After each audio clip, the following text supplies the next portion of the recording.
Hello everyone, my name is Evie Lupine. Welcome back to my channel, and today I have another video for you all. As you can probably hear in my voice, I currently have laryngitis.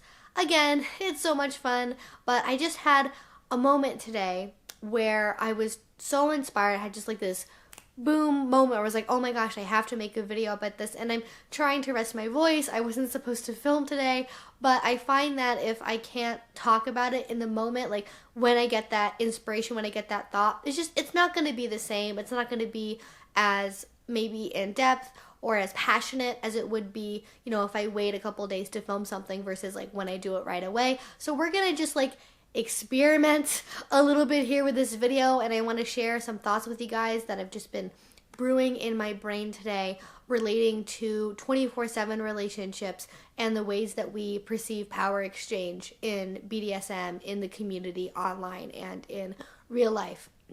And as is often the case with the topics for these videos, this was originally inspired by a conversation that we had over in my Patreon-only Discord chat.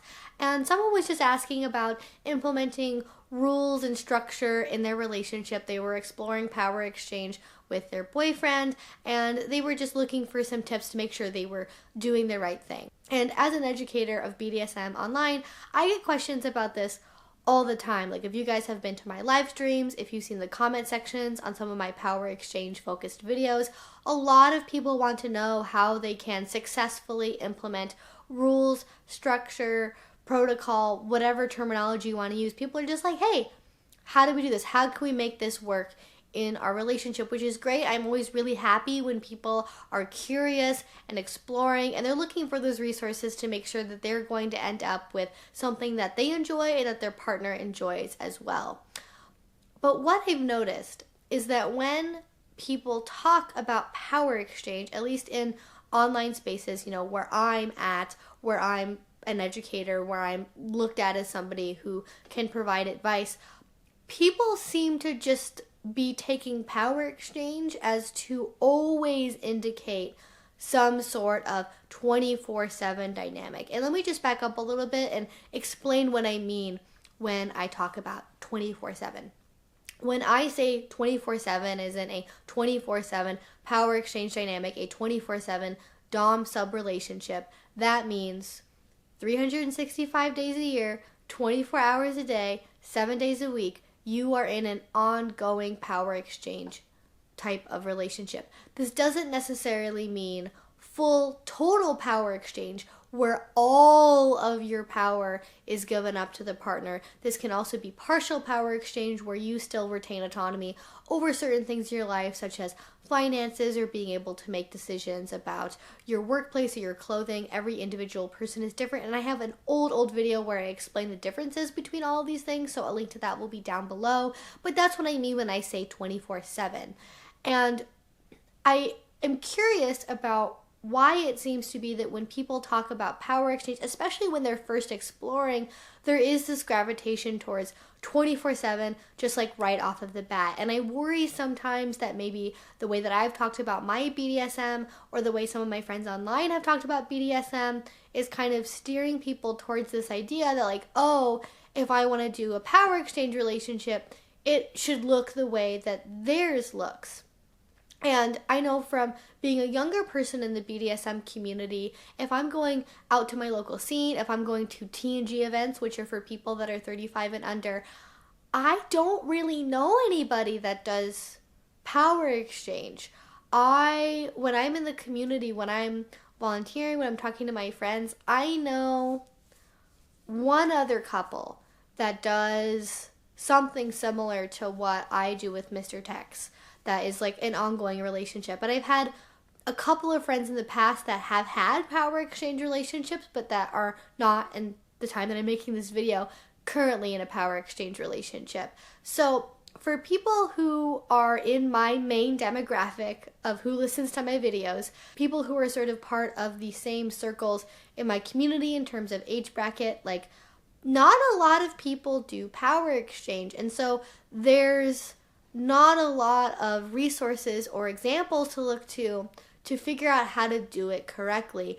And the examples that people do have are people like me who have 24/7 dynamics, and it shouldn't be taken as a given that every power exchange relationship is going to be 24/7, because to be honest, that's not really something that's sustainable for a lot of people, especially if you're trying to do it right away.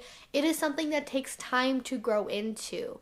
And that's what I want to emphasize in this video today, is like the misconception that if you're doing power exchange, it has to be 24/7. Because when you're talking about it online, people talk about rules and contracts and collarings, and all of these have a sort of sense of permanency about them, and that the sense that they're like all the time, like throughout the week, or at least I perceive it being that way when people talk about, contracts and rules and that kind of structure in a relationship. It's not like, oh, we only do this on like Friday, Saturday, and Sunday, or this is something that we do, 3 to 4 times a month. We'll have a power exchange day for our relationship. It's like just continual, okay, we're doing power exchange, so now we are going to be dom and sub to each other every single day. And that's not in reality how most people play with power exchange. So I kind of just want to bring a little bit of like a reality check to the internet about this, in the case that I might be like misleading people about this or creating some kind of misconception, because I really try to fight misconceptions on my channel. I really try to fight myths and misunderstandings. I want to give everybody, to the best of my ability, an honest, true understanding of how everything works, or at least ideas about how it can work for an individual person. So, power exchange doesn't have to be 24/7. If you're new, it can be great as a goal, but it shouldn't necessarily be something that you start off with right away, because it can be very intense.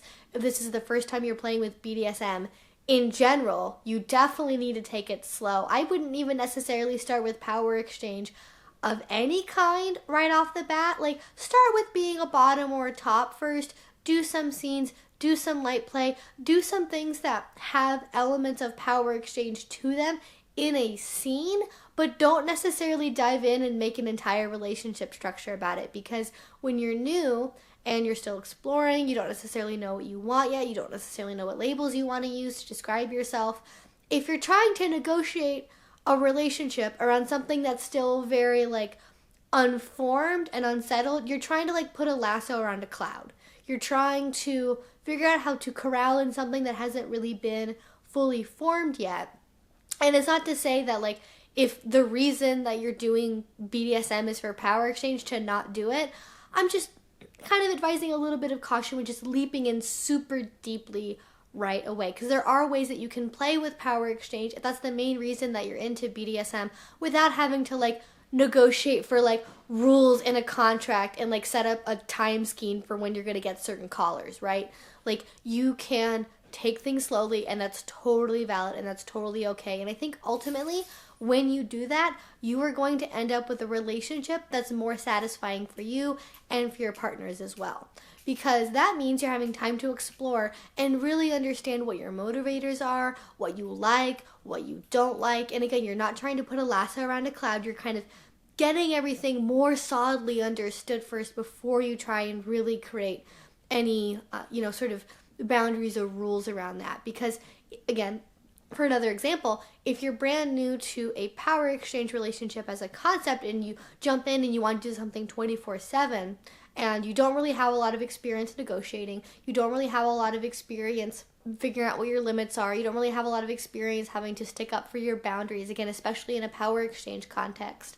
Like, what if you and your partner decide that it would be really hot and really fun to be able to like pick out the color of your underwear every single day, and then you go and you try to do that and it works for a couple days, and then it starts to like impact your ability to get ready on time for work, and maybe it starts to actually make you feel kind of uncomfortable, and maybe this is actually too sexual for you, and maybe you weren't even really sure yet if you wanted to go in a more sexual direction or in a more non-sexual direction, or maybe it depends on the context. Just something where, this isn't actually sitting with you like as well as it could have had you just like kind of baby stepped into it, rather than making it a rule in a 24/7 context. Maybe you just try out a scene where your partner gets to pick out an item of clothing. You just kind of sit with that, get to see how it feels first before you do the whole kit and caboodle of making it 24/7. Because power exchange is not always 24/7. I know that that's maybe a little bit of a weird thing to understand, again, especially with the ways that we oftentimes talk about it, but you can have it just be on certain days of the week. You can have it just be a couple of times a month. You can have it just be in scenes. And all of that is totally okay. And what I see happening a lot is people getting into power exchange relationships as a new person with another new person, and you're both trying to figure out what your styles are. And if you believe that you have to do something 24/7 in order to have a power exchange dynamic, it can be really overwhelming. Speaking to my tops here, to my want to be, not in a wannabe dom sense, but people who want to be doms, people who want to be masters, people who want to be owners, speaking to you right now, it is exhausting having to make that many decisions. I recently took a class where we spent a lot of time talking about not only like indecision paralysis, where you're like not really sure what choice you should make and so you don't make any choice, but also how you can get fatigued by having to make so many decisions all the time and having decision fatigue on top of that. So it can be really exhausting having to make all of those decisions. It can be exhausting having to keep track of rules and punishments and reward structures and sticker charts and Lord even knows what else you want to try and put in place. It's really hard to do that. And again, if you're new to BDSM, if you're new to power exchange, I would not expect you to be able to manage that. You are just human. You have to, go into things very slowly and learn how to process things one thing at a time, because especially if you're a new dominant and you're learning this with a new partner who's also never done this before, and you're trying to be patient with each other, and you're just trying to be able to keep the structure that you have in place going, like you're also trying to learn how to be confident in that.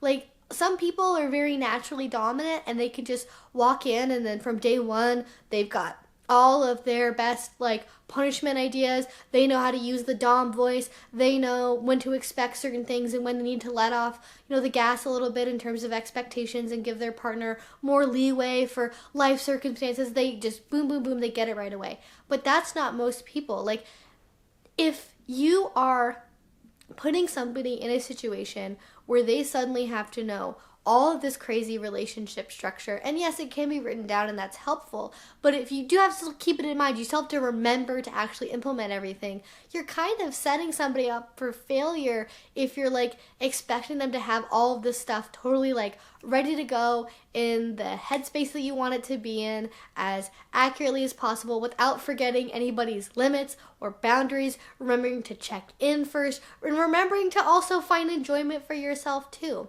So I guess the point of saying all of that is to just emphasize that you really can take things slowly. Take it one piece at a time. Not all power exchange has to be 24/7. It can just be in scenes. It can just be for short periods of time. It can also just be like very small pieces of power exchange. We talked about the concept of partial power exchange rather than total power exchange.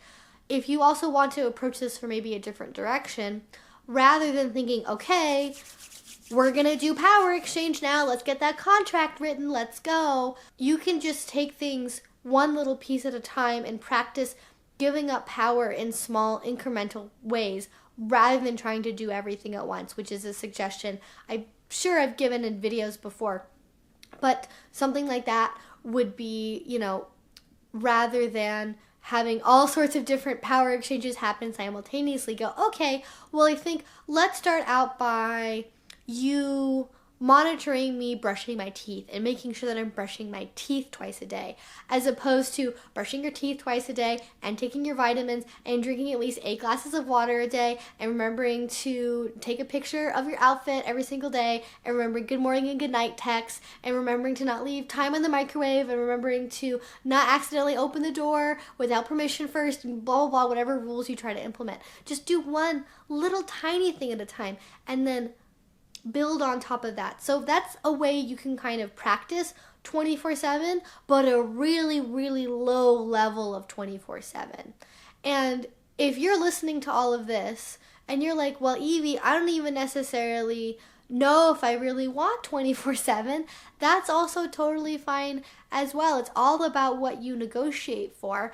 And I would really encourage you, when you are negotiating for power exchange, when you are going to your boyfriend and talking to them about kink, you're going to your girlfriend and saying, hey, I want to be able to change this about our relationship, be really honest and specific about what your goals are and what your wants are, because what power exchange means to one person is not what it means to somebody else. So if you're operating under the assumption that power exchange means 24/7, but your partner is not on the same page with you about that, it's not going to end up super well for you or for them. And it's really just better if you are upfront, so you can make sure that, again, you guys are both getting what you want out of the relationship, and it's not something where one person is feeling like they're being pushed along in a direction that they're not ready for, and the other person feels like their needs aren't being met. And I guess I just want to finish this up because unfortunately I don't really have a lot of time because I'm supposed to stream in like 15 minutes, but this video is really important to me. I just want to kind of put a little end note on this of misconceptions and the ways that we see power exchange done online. So like I've already mentioned, I'm an educator online. I am in a power exchange relationship. So when I give information, when I talk about BDSM, it's from that perspective, from that experience. And the other people I know that also are kink educators online, for the most part, also have power exchange relationships of some kind or have had them in the past. And when they talk about power exchange, it's based on those things. But what you have to remember is that power exchange, especially anything that's outside of a scene, is very, very rare. I already gave the example of how like nobody in my TNG community here does it. I'm like the only one. But it's not something that is a given. It's not something that everybody should do. It's not something that everybody is meant to do. It's not something that you have to do in order to do BDSM. It's just one of many, many options. You have to remember that BDSM, especially if you're doing it in a community setting, is just like one very small part of the total population that has experimented with BDSM. For the most part, people who do BDSM do it in the privacy of their homes with their spouse or their committed monogamous partner, and they don't talk to anybody about it. They don't go to classes, they don't go to conventions, they don't do anything. It's just like a fun thing that they do in the bedroom sometimes. The next group of people are people who go to events to find a partner, and then when they find a partner, they go back to the first group of people, and then they play privately, and nobody ever hears about it, and they never go to events. Then you have the people who go to events on a regular basis, but they only play casually. They don't play with power exchange.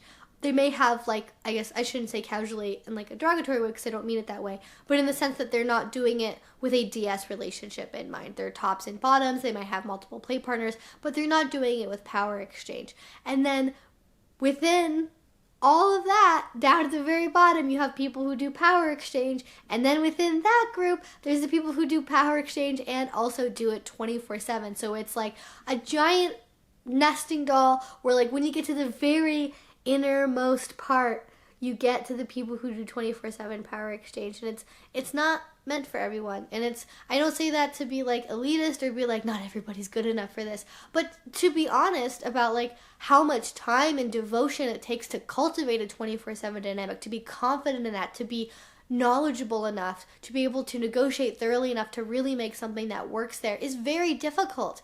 And realistically, your first month, your first 3 months, your first 6 months in kink, you might not be ready for that yet. Some people get it right away.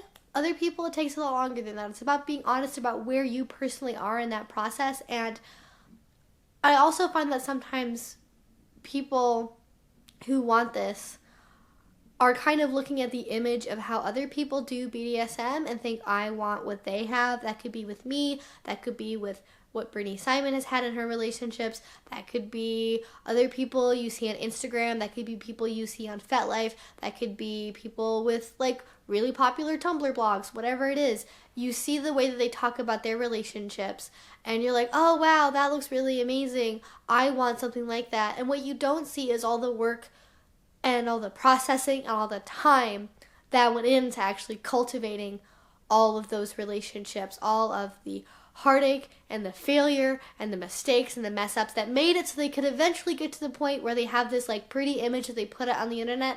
But even that isn't necessarily always the case, right? Like the pretty nice stuff that you see online is not always how every relationship functions, like actually day to day. Like everybody has ups and downs. Everybody has days when they feel more like a dom or more like a sub. Everybody, and I mean that like when a dom feels more like a dom, not that people switch all the time, but that, you know, there's just times when like, you know, these things fluctuate, these things change, and you are never going to have a power exchange relationship that looks exactly like somebody else's. It has to be your own unique style. And I think that's one of the key things, right? Is the best BDSM you can do is the kind that's genuine to you, not how anybody else does it.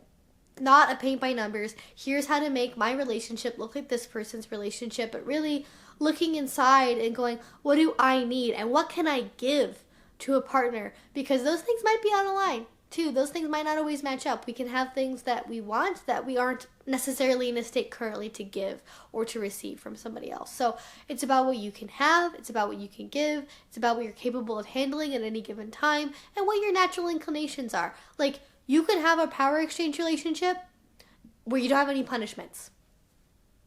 Mind-blowing, right? You can have a power exchange relationship without punishments if that's the relationship that you want and you are able to maintain a sense of your power exchange without that being present.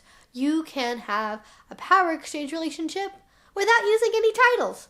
You can have a power exchange relationship where you only do it once a month. You can have a power exchange relationship that's every day. You can have a power exchange relationship that comes in so many different types and forms and shapes and sizes, and it's about finding whatever is genuine in that, because as a dom, as a top, as a master, as an owner, that is going to make you more confident, which means you are going to be able to better execute whatever power exchange relationship you've negotiated for.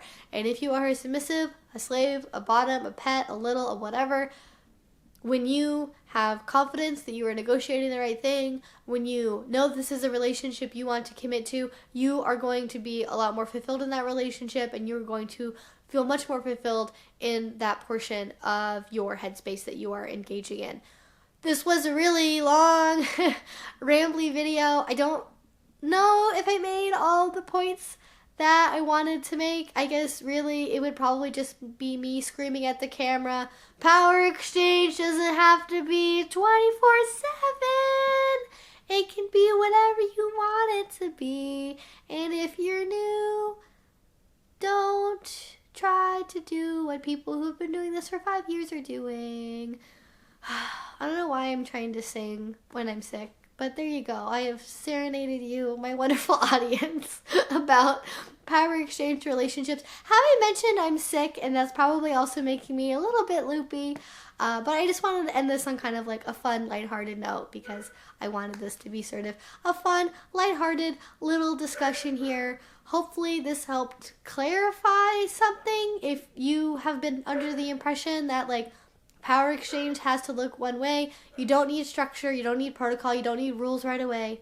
Just, that will come with time. Just focus on like bonding with your partner, having good scenes, discovering yourself, learning, growing, and eventually all of that will come with time. You don't have to do it right away in order to start experimenting with power exchange.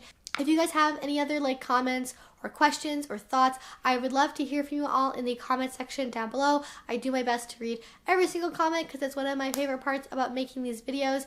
And especially if you have been starting to experiment with power exchange, I would love to hear from you if you were kind of under this impression, or like what your approach has been to power exchange, or just other thoughts that you might have about it. I'd really like to know, because I think this could be the start of a really great conversation with like a bunch of other videos in it and follow-up responses and everything else. So I would love to hear from you. If you like this video, if you want to see more from me, I make videos twice a week, so please do subscribe. And if you really like this, if you want to support my channel, the best way you can do that is through Patreon. Link to that will be down below.